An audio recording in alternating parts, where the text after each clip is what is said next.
Salut à toutes et à tous, nous nous retrouvons aujourd'hui pour notre magazine T'as vu. Nous sommes allés à la rencontre du spectacle de marionnettes et de son évolution.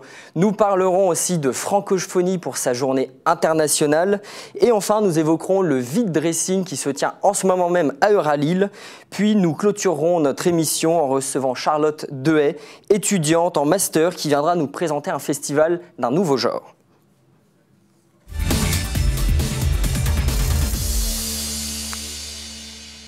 Mais tout de suite, nous sommes allés à la découverte d'un centre de soins à Lille, dans le quartier de Saint-Maurice-Pelvoisin.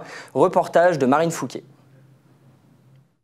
EHPAD en colère, hôpitaux dans la rue, le corps médical français est à bout de souffle. D'autres structures peu connues se mobilisent elles aussi quotidiennement pour le bien-être des patients à domicile. Le centre de soins, c'est une structure salariée, infirmières salariés. Cette structure est gérée par une association de loi 1901, donc à but non lucratif. Il y a un conseil d'administration, 2 bénévoles, un président, un trésorier, un secrétaire. Le centre de soins réalise des soins infirmiers à domicile. Souvent confondus avec les infirmières libérales, les centres de soins infirmiers ont un champ d'action plus large. L'objectif d'un centre de soins, c'est de prendre en charge tout type de personnes, tout type de soins. On assure une astreinte 24 heures sur 24. Je pense qu'il y a aussi ce volet prévention qui n'est pas trop développé dans l'activité libérale qui est centrée sur le soin. Et puis une activité aussi de coordination avec d'autres intervenants médicaux ou sociaux. Ces centres de soins tentent à disparaître, car la gestion est quand même difficile, étant donné qu'on ne fonctionne pas avec de subventions, on ne fonctionne qu'avec la rétribution de notre travail. L'avenir des centres de soins est quand même difficile dans un environnement sanitaire où on est confronté à une concentration importante de l'offre de soins. Lorsqu'on parle de centre de soins, qui maintenant l'appellation est centre de santé, on parle d'occupation de territoire, et au niveau des accords d'occupation par l'ARS, lorsque des demandes sont faites par les différents infirmiers libéraux, le centre de soins n'est reconnu qu'à une unité infirmière et non pas au nombre de postes qu'il occupe dans sa structure. Donc tout le monde peut s'installer puisqu'il y a un coefficient d'occupation des sols au niveau de l'Agence régionale de la santé. Et la concurrence va être encore grande et le souci, c'est que la prise en charge des patients peut être problématique. Lorsque l'on intervient auprès d'une personne qui a des soins multiples, la prise en charge des soins, dans un premier temps, le soin est payé dans sa totalité et les autres soins qui sont faits au même moment autour d'une même personne sont réduits de moitié pour le deuxième soin et gratuits pour le troisième soin. Donc dans cet ordre-là, on imagine bien que les structures à but lucratif pourraient sélectionner leurs patients, c'est-à-dire prendre des patients à soins uniques et non prendre en charge les patients à multiples soins.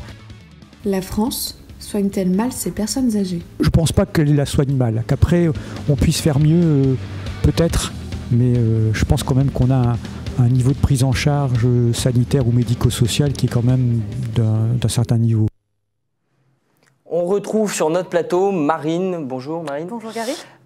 Est-ce que vous pouvez nous dire combien il y a de salariés dans la structure que vous venez de nous présenter là ?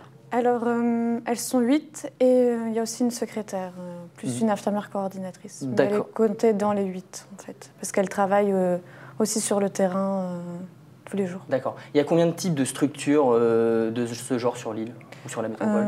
Je pense qu'il en reste plus que 6-7. Avant, ils étaient beaucoup plus nombreux, mais... Ils étaient combien ? Je ne saurais pas dire, mais ça a bien dégringolé, chuté depuis quelques années. D'accord. On observe aussi un mouvement de grève des EHPAD qui est le premier mouvement de l'histoire de ces structures. Est-ce qu'eux se joignent à la grève de manière générale ou non ? Non, ils ne se joignent pas à la grève, mais ils la soutiennent. Mais non, ils ne font pas grève. Parce que d'une part, ils ne peuvent pas se le permettre. Mais bon, ils soutiennent le mouvement. D'accord. Vous nous avez expliqué rapidement pourquoi il y a des difficultés dans cette structure. Est-ce que vous pourriez nous dire pourquoi l'État ne souhaite pas verser de fonds pour ces centres de soins qui peuvent remplir des missions de service public en réalité? Je pense... Ou est-ce que c'est réclamé en tout cas par les personnes qui travaillent là-bas? Je pense que c'est un peu la politique qui est un peu une politique libéralisme. On n'a pas... Ces structures sont assez méconnues, on a plutôt l'idée des infirmières libérales. Et donc comme on connaît leurs existences, on a tendance à ne pas réfléchir en fonction de ces centres et en fonction plutôt des offres de santé des libéraux qui sont aussi sur le même territoire. Si je comprends bien, en fait, ils sont à mi-chemin entre l'infirmière libérale et la structure infirmière hospitalière. On peut dire ça comme ça, oui. D'accord. Et quelle voie de sortie on peut imaginer pour résoudre les difficultés auxquelles ils font face? Peut-être déjà payer les actes à 100%. Parce que je ne sais pas si vous avez entendu, le premier est à 100%, le deuxième est à 50%, et le dernier est gratuit. C'est comme si on allait chez le garagiste et on décidait de payer qu'une partie de nos réparations. Non, on va chez le garagiste, on paye toutes nos réparations. Donc déjà, si tous les actes étaient vraiment payés à 100%, peut-être que ces centres s'en sortiraient mieux financièrement. Et même au-delà, pour le patient, parce qu'il y a aussi des structures maintenant lucratives. Donc là, c'est une structure à but non lucratif. Donc même au-delà pour le patient, le fait de ne payer que le premier acte, ça pose aussi un problème déontologique où les structures lucratives pourraient ne payer prendre que des actes,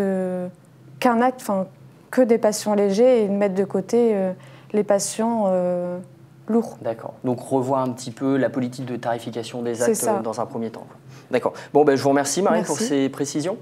On passe tout de suite à notre deuxième sujet et nos caméras sont allées derrière les rideaux de théâtre pour découvrir le monde des marionnettes. Reportage de Rachel, Charlotte et Justine. Oubliez Pinocchio, à son origine, la marionnette n'était pas destinée aux enfants uniquement, mais aux jeunes adultes entre 16 et 25 ans. On vient aussi de ce 19e siècle où la marionnette traditionnelle française, c'était Guignol, ça venait de Lyon, la gaine lyonnaise.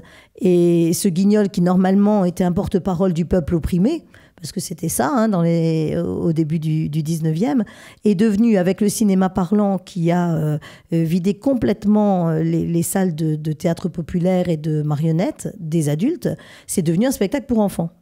Et du coup, le 20e siècle, c'est vraiment après 1930, après le cinéma parlant, la marionnette est devenue une marionnette pour enfants.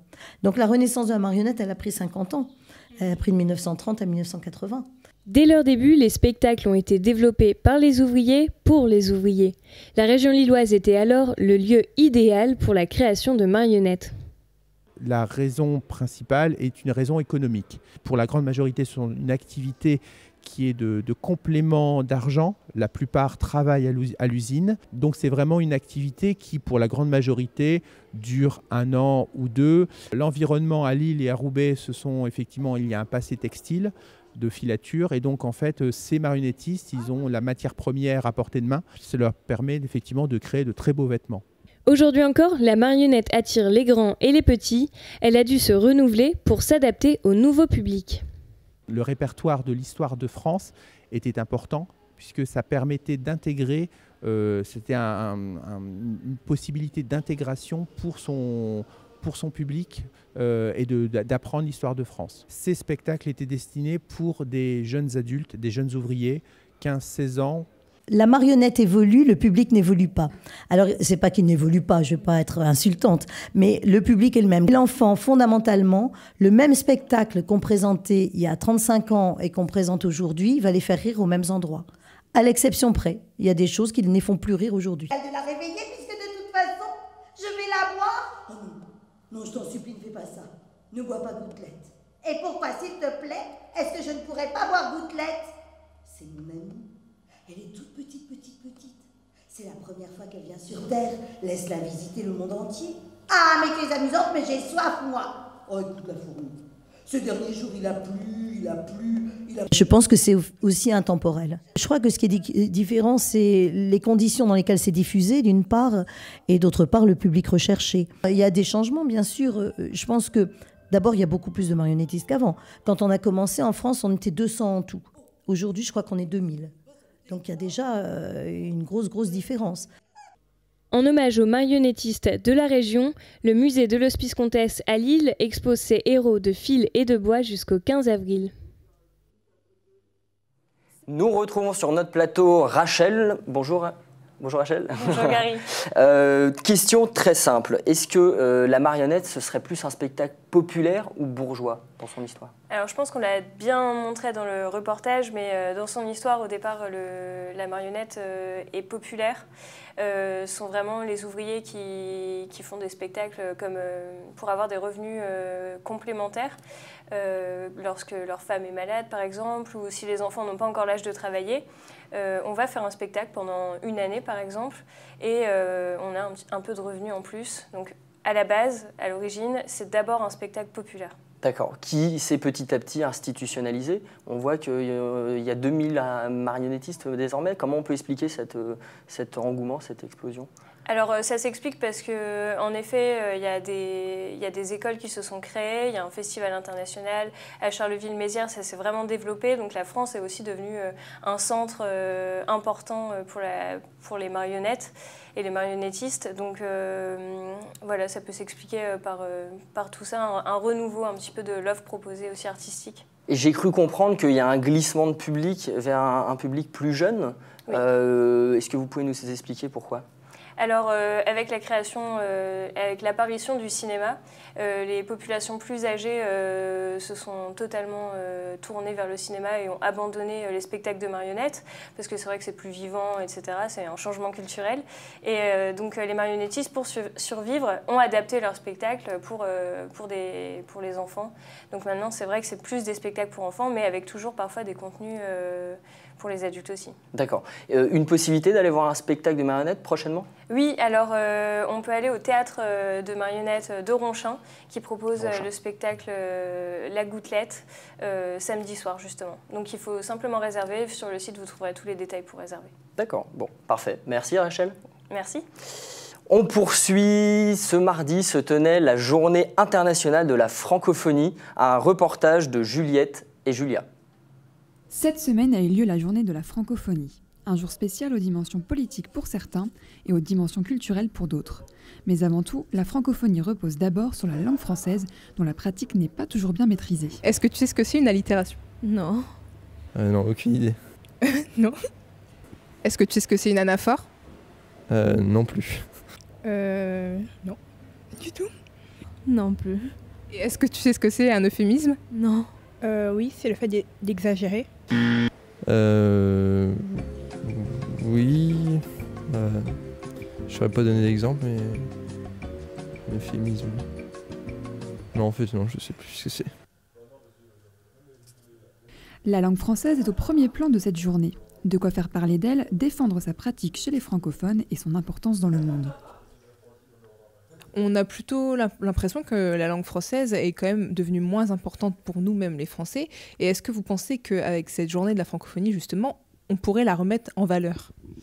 Écoutez, je vais vous donner un exemple très proche, très concret, parce que j'étais proche d'un écrivain antillais, martiniquais, qui s'appelle Édouard Glissant. Et Édouard Glissant me racontait que quand il était petit, à l'école, à Fort-de-France, en Martinique, les élèves, comme lui, de sa génération, se faisaient taper sur les doigts par le professeur s'il parlait en créole. Il parlait la langue de Jules Ferry. Et donc, c'est vrai qu'il y a en tout cas pour certains individus, un rapport quasiment sacré, un rapport essentiel à la langue française comme étant une langue de culture, une langue d'identité, mais aussi une langue d'émancipation. Et la langue française, n'oublions pas qu'elle a un rôle justement aussi politique. Donc, je pense que ça, c'est effectivement un peu en perte de vitesse aujourd'hui. On ne se rend pas compte que parler une langue, c'est aussi se défendre soi-même, c'est aussi défendre ses convictions, c'est aussi incarner la liberté d'expression. Mais au-delà de cet aspect politique, la journée de la francophonie permet aussi à des écoliers et étudiants de se sensibiliser à la littérature francophone, trop souvent oubliée en France au profit de la littérature française. Participer à une journée de la francophonie en tant qu'étudiante permet d'ouvrir et d'élargir ses horizons littéraires, parce que grâce à ça, on découvre de nouveaux auteurs. On découvre des auteurs comme Amadou Kourouma du Sénégal, comme comme Édouard Glissant de Martinique, comme Maryse Condé de Martinique également, comme Tahar Benjeloun, un écrivain marocain. Grâce à ce genre de journée de la francophonie, ça met vraiment la lumière sur tous ces auteurs. Et en ça, elle peut pas être négligeable, puisqu'elle permet vraiment d'avoir une nouvelle... de découvrir une nouvelle culture avec une langue que l'on connaît déjà, et en même temps ils détournent la langue à leur manière, et voilà, ça fait un tout autre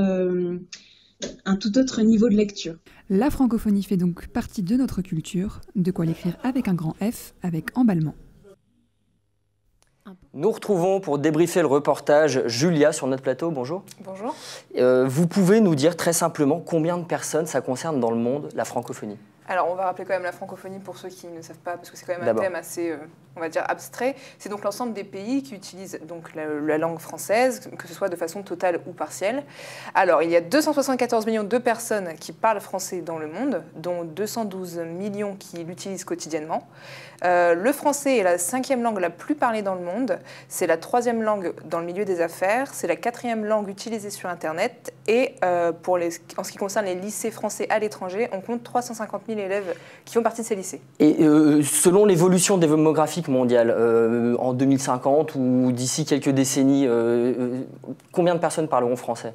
Alors, d'après les spécialistes, c'est une supposition pour l'instant, on prévoit un boom de naissance en Afrique, donc pour les francophones. Et du coup, on estime qu'il y aura de plus en plus de gens qui parleront français, du moins en Afrique, dans les années à venir. D'accord. Très simplement, pourquoi c'est important aujourd'hui de parler français et peut-être de le revendiquer comme on le voit dans le reportage? Oui, justement, comme dit Alyosha Vadlazowski, qui est donc philosophe, écrivain et professeur au sein de l'Université catholique de Lille, la langue française a son importance car elle représente notre identité. De cette façon, c'est pas simplement une langue qu'on parle comme ça, ça représente nos couleurs, ça représente... tout ce pour quoi on s'est battu. Donc c'est peut-être un geste aussi pour aller contre la domination de l'anglais, de plus en plus prégnant. On peut dire ça, oui, mais Emmanuel Macron, d'ailleurs, s'est fait vraiment... il a fait un bad buzz sur Internet, justement, parce que le jour de cette journée donc, internationale de la francophonie, il a fait un discours devant l'Académie nationale pour parler justement de l'importance de la francophonie et des mesures qu'il va mettre en place, car le gouvernement essaye de vraiment... donner de l'importance à la francophonie, surtout au niveau de l'enseignement, que ce soit au niveau des écoles ou des universités à l'étranger ou françaises. Et il a fait son discours en anglais, tout d'abord, avant de le faire en français. Mais il a quand même expliqué qu'on peut parler anglais et défendre la francophonie et le français pour autant. D'accord. Pour finir, rapidement, on entend parfois dire que ce sont les nombres métropolitains qui défendent le plus le français, type le Liban ou le Québec. Qu'est-ce que vous en pensez ? Alors, je vais parler pour moi parce que je ne peux pas parler pour tout le monde. C'est un avis qui est partagé. Moi, je le partage entre autres. Nous, on a plus l'habitude d'avoir notre langue française. C'est un peu banal pour nous et du coup, on ne la revendique pas haut et fort. Mais finalement, pour les personnes qui n'ont pas cette langue comme acquise, qui ne c'est pas forcément leur langue de base, eh bien, elle représente quelque chose, une autre culture, d'autres connaissances qu'ils ont acquéries et donc ils en sont fiers. Merci Julia. Mais de rien. Tout de suite, nous passons au vide dressing de luxe qui se tient en ce moment même à Euralille. Reportage de Chloé, Nicolas et Théo. Un pop-up store d'un nouveau genre a pris place à Euralille le 21 mars dernier. Un vide dressing de luxe à petit prix avec beaucoup d'atouts au mètre carré pour le plus grand plaisir des fashionistas lilloises. Dress in the City en fait est un dépôt-vente moderne. Parce que maintenant on dit vide dressing, donc c'est venu parce que toutes les femmes sont un peu les mêmes. On entasse dans nos placards, on oublie qu'on a des jolies choses, on ne les remet pas parce qu'on se lasse. Et donc Dress in the City est là pour ça, pour pouvoir vendre des articles et puis en même temps trouver des affaires sur des articles qu'on n'aurait pas pensé pouvoir s'offrir aussi puisque les prix sont intéressants. Mais en plus de rendre les vêtements de marque accessibles, Dress in the City propose un moyen de consommer innovant, des antivols avec QR code pour que vous puissiez voir apparaître à l'écran la fiche de votre vêtement. Alors je ne connaissais pas du tout le concept, je le découvre. C'est vrai que il n'y a aucun prix sur les articles. Donc il faut le biper sur cette machine. Donc oui, c'est original. Ces antivols ne sont pas que des antivols, ils sont très intelligents et ils nous permettent plein de choses, notamment effectivement d'identifier le produit, mais aussi de le localiser. ce qui nous fait gagner énormément de temps. Donc j'ai des machines à disposition qui me facilitent le travail, on va dire. Donc effectivement, quand on veut une information sur son produit, on a juste à le scanner avec son téléphone et vous avez la fiche produit. Quand vous avez l'application, vous avez juste à mettre acheter et vous pouvez acheter de votre téléphone. Voir c'est bien, mais essayer c'est mieux. Beaucoup de clients préfèrent venir sur le pop-up store plutôt que d'acheter sur un coup de tête en ligne. On vend plus rapidement. C'est-à-dire qu'une image d'un site, c'est du web. C'est bien, c'est vrai que c'est une génération qui effectivement achète comme ça.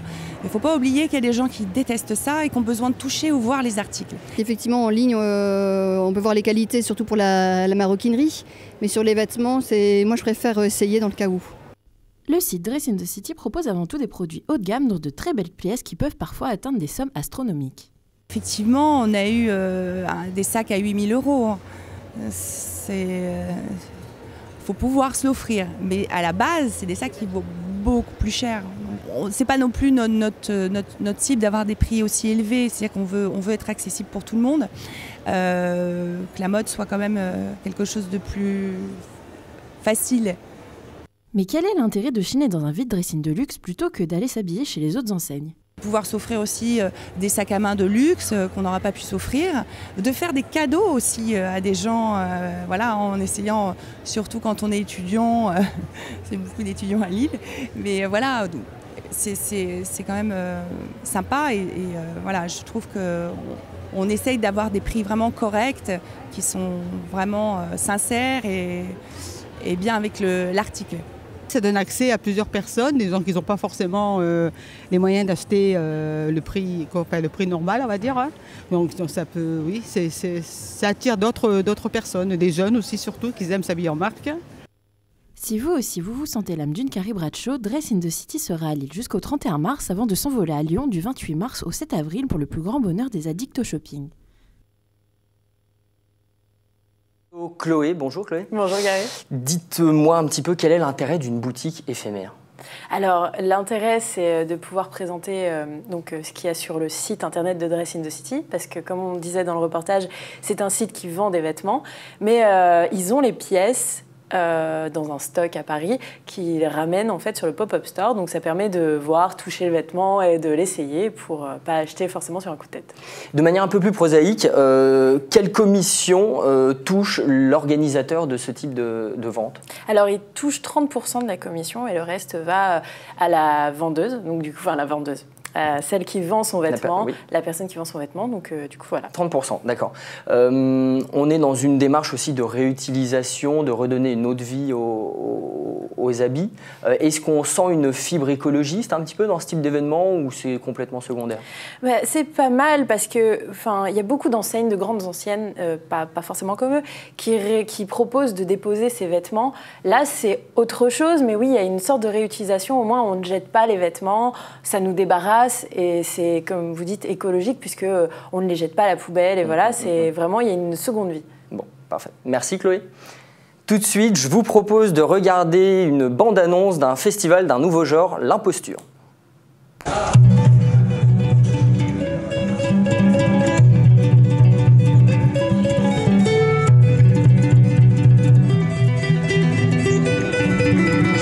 La philosophie ne prend pas une place dans ta vie c'est la philosophie. La musique n'est plus seulement un moyen d'expression. Avec le rock philosophique, nouveau courant artistique émergent, elle devient un exercice de l'âme. Montaigne, Rousseau, Nietzsche, Kant, Descartes inspirent et éveillent encore les consciences de centaines de femmes. Ce n'est plus seulement de la musique, ce n'est plus seulement de l'art, c'est une ode à penser. Instigateur de cette prouesse poético-métaphysique, le groupe des spinozistes fous passionne, interroge et captive les foules. On pense que tous ces courants de philosophes très crus ne nous intéressent pas. On est plus vers des philosophes comme Rudolf Steiner ou des gens qui sont décriés par leur père. C'est vrai que toi, tu aimes citer Rudolf Steiner. D'ailleurs, je pourrais dire, on croit se connaître quand on...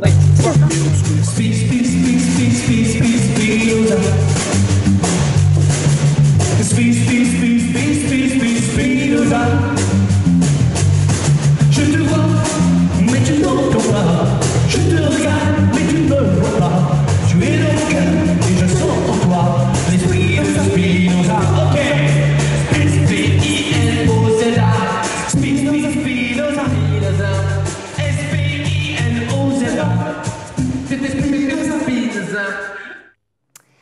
retrouve sur notre plateau notre invitée Charlotte Dehaye, étudiante en première année du master conduite de projets culturels et management de la culture. Bonjour. Bonjour Gary. Vous pouvez nous parler un petit peu donc de ce festival L'Imposture, où et quand il aura lieu?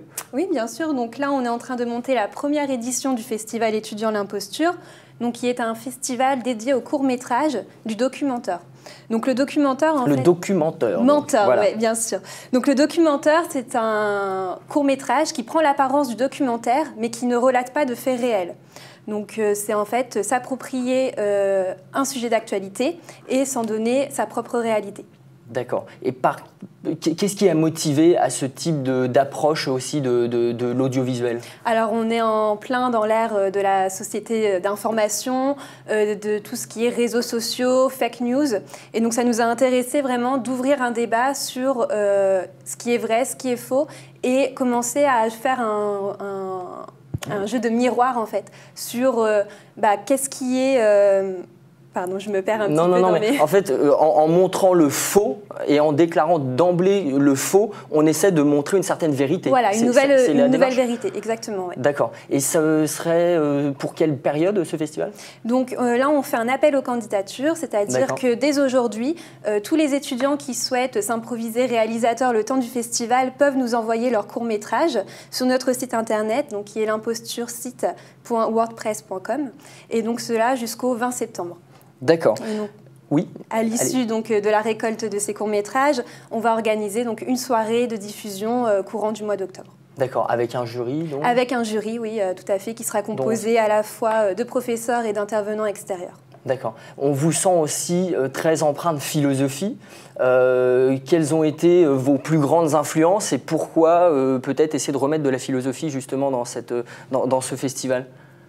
Alors, de la philosophie, je ne sais pas. L'influence, elle est venue... On entend parler de Spinoza, de Nietzsche, de Kant, de Hegel, c'est pour ça. Notre inspiration, elle est venue aussi d'un festival qui existe déjà, donc qui est à Lyon, qui s'appelle On vous ment, et qui reprend un peu le même principe justement du documentaire. Donc c'est une des expérimentations qui sont à l'ordre du jour, et donc on voudrait nous-mêmes expérimenter et... voir comment ça évolue. D'accord. Je vous propose de regarder une seconde bande-annonce et on revient juste après en plateau. Basé sur mon expérience de professeur de yoga, l'idée est vraiment de créer les conditions qui permettront aux étudiants de se sentir à l'aise. À travers cela, ils se mettent dans une disposition d'esprit beaucoup plus favorable pour leurs apprentissages. J'ai observé une nette amélioration des résultats, un calme tout à fait appréciable durant les cours et un mieux-être. Dans un état de relaxation. Et ce dispositif est un test, dans la mesure où les étudiants habituellement changent de salle. Là, nous avons une salle qui nous est dévolue de manière à vraiment pouvoir habiller les locaux et nous sentir à l'aise. Et si ce type de cours est encore à laisser, j'espère bien que nous pourrons en faire davantage et pourquoi pas former les enseignants ainsi que l'ensemble des équipes, pourquoi pas la méditation ainsi que la relaxation peuvent tout à fait être favorables pour tout le monde. Le cours arrive désormais à son terme. Nous allons éteindre cette bougie que nous rallumerons lors du prochain. Théo. Non mais vraiment, vous y avez cru?